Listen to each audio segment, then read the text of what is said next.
Dijo Jesús: yo no vine a traer la paz, yo vine a traer la espada. Y en una casa el padre estará contra el hijo y el hijo estará contra el padre.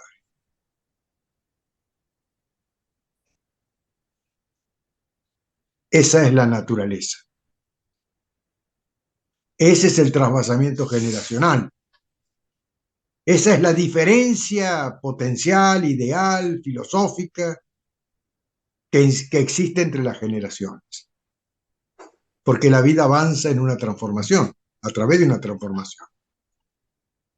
Entonces los hijos siempre acaban chocando con los padres en los aspectos que tienen que ser trascendidos.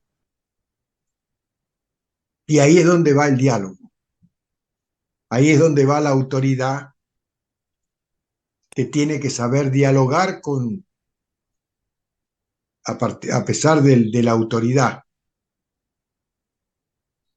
Decíamos esos tres niveles de diálogo que plantea el abrazo, que plantea el amor. Escuchar y expresar. No es solo que mi autoridad me habilita para expresar y nada más, no. También me obliga a escuchar. Y ahí es donde el ida y vuelta puede generar transformaciones que siempre vienen por lo nuevo. Es lo viejo lo que tiene que irse trascendiendo, mejorando, superando. Y eso implica un diálogo constante, un diálogo independientemente de las jerarquías. El diálogo siempre tiene que estar. Y ahí aparecen las diferencias.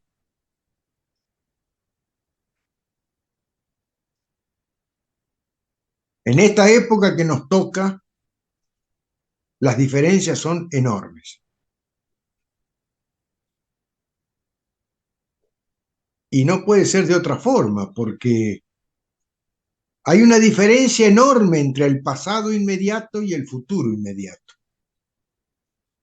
Hay una inteligencia artificial que se ha instalado en meses, que marca un antes y un después abismal. Bueno, nuestra generación, los dinosaurios que somos, no tiene ya nada que ver con ese día después. No estamos formados. En cambio, las nuevas generaciones ya vienen con una predisposición hasta genética para los nuevos ritmos.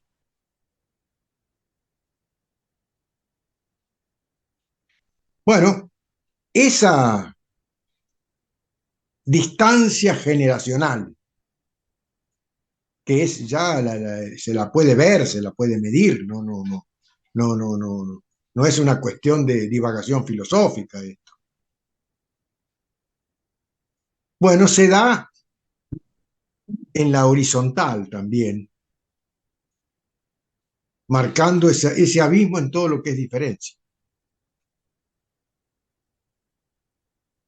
En lo ideológico, en lo religioso, en lo filosófico. Se da una sobredimensión o una sobrealimentación de la intolerancia hacia la diferencia.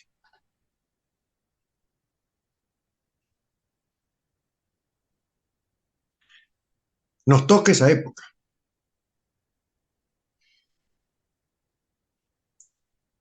Así que no es fácil procesar alquímicamente los diálogos que nos tocan vivir en los momentos presentes. Y yo siempre me extiendo al planeta, ¿no? Cuando empiezo a hablar de esto, porque ya te digo, en cualquier lugar del mundo que vas, te vas a encontrar exactamente con el mismo problema, los mismos abismos en el medio, aunque la letra sea diferente, las problemáticas que se intercambian sean otras. Pero los abismos y la intolerancia continúan siendo la. Es universal eso. Bueno, ese es el mundo grande que no podemos modificar. Pero sabiendo que eso no es constructivo, porque decimos, solo el abrazo construye, solo el amor construye, entonces ahí sí que nos abocamos a nuestro pequeño mundo y tratamos de hacer lo imposible para que ese mundo de afuera no entre dentro de casa y me desarme el abrazo.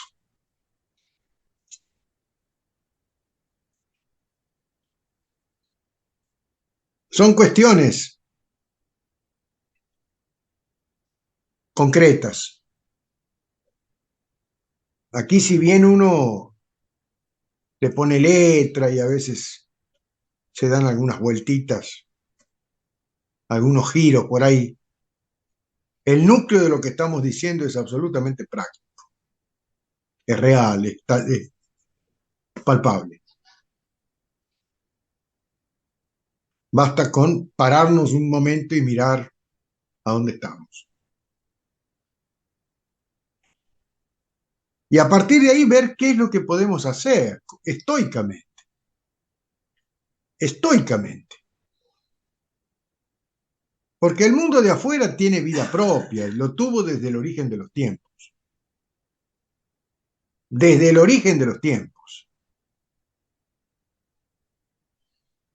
Mirá vos, por ejemplo, si vos querés la religión judeo-cristiana, ya cuando se le reveló a Moisés la tabla de la ley, ya bajó del monte Sinaí y se encontró con que ya el pueblo seguía su, su, su pasión por el velocino de oro, y ahí hicieron su ídolo de oro y lo estaban venerando y ahí rompió las tablas de la ley, como diciendo, bueno, viejo, muy bonito todo, muy lindo todo, pero no sirve para este montón de gente que está venerando al ídolo de oro. Y estamos hablando de, bueno, tiempos inmemoriales. Eso no cambió nada. Y se generaron otras religiones y otras filosofías, y de las filosofías se derivaron en políticas, y las políticas, qué sé yo, en sectarias o en sectas, o las religiones en sectas, y nada del mundo real cambia con eso. Sigue su ritmo, su vida propia, que es un proceso involutivo,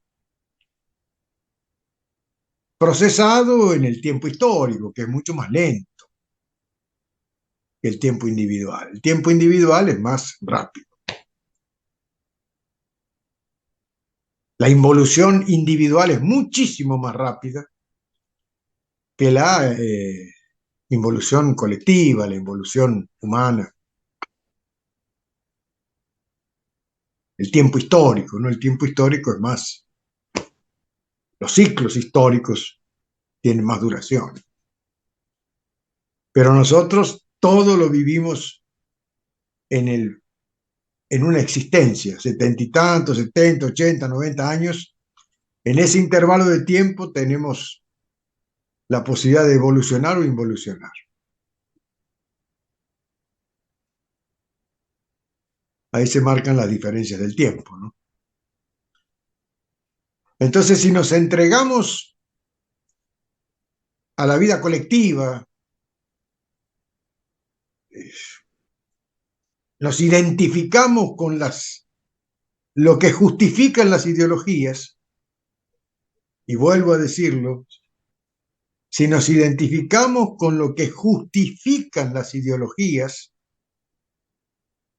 Entonces entramos en ese ritmo lento pero infrenable de la involución humana.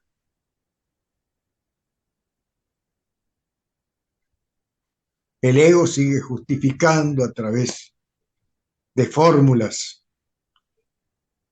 sus travesuras. La época que nos toca nos obliga a pararnos un poco más, detenernos un poco más y ver qué se puede hacer nosotros, dentro de nosotros y ahí en lo chiquito, en el círculo cercano. Porque lo que está sucediendo en el mundo no es muy constructivo que digamos, al contrario. Se están atomizando cada vez más las multitudes. Los procesos de división están siendo cada vez más marcados. Mirá la política, mirá las religiones, se van cada vez, las bolsas de gato se van haciendo cada vez más evidentes, empiezan a comer los hígados entre individuos. Y así después cada individuo se cree dueño de su filosofía y si crece un poco hace otra secta y así siguiendo.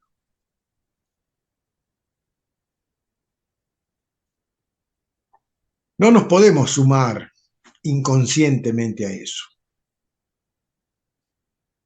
Podemos dialogar con eso, pero eso no quiere decir que nos sumemos hipnóticamente, que sigamos sin digerir esos procesos.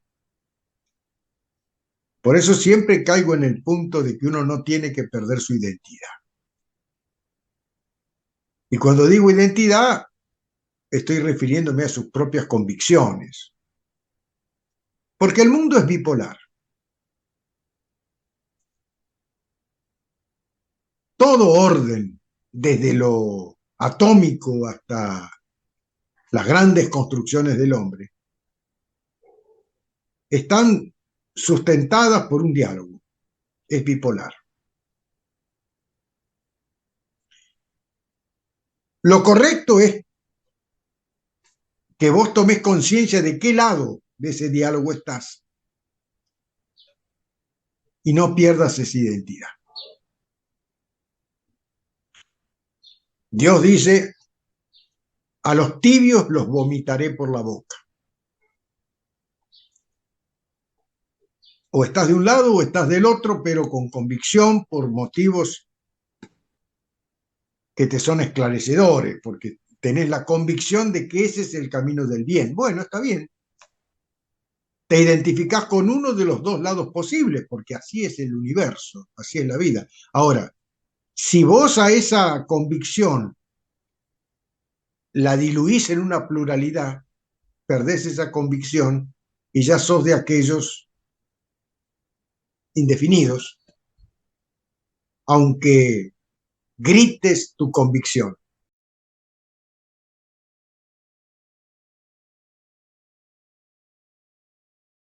Ahí es que va la idea de que somos perfectibles. Nuestra convicción tiene que hacerse más perfecta. Nuestra convicción solo a través del amor mejora, a través del abrazo, a través del diálogo. Y ahí vamos a seguir apuntando mientras dure este trabajo, porque esa es justamente la herramienta de oro para esto, el amor, pero el amor en serio, el abrazo, ¿no? El abrazo que mantiene coheso aquello que nos pertenece, aquello que amamos.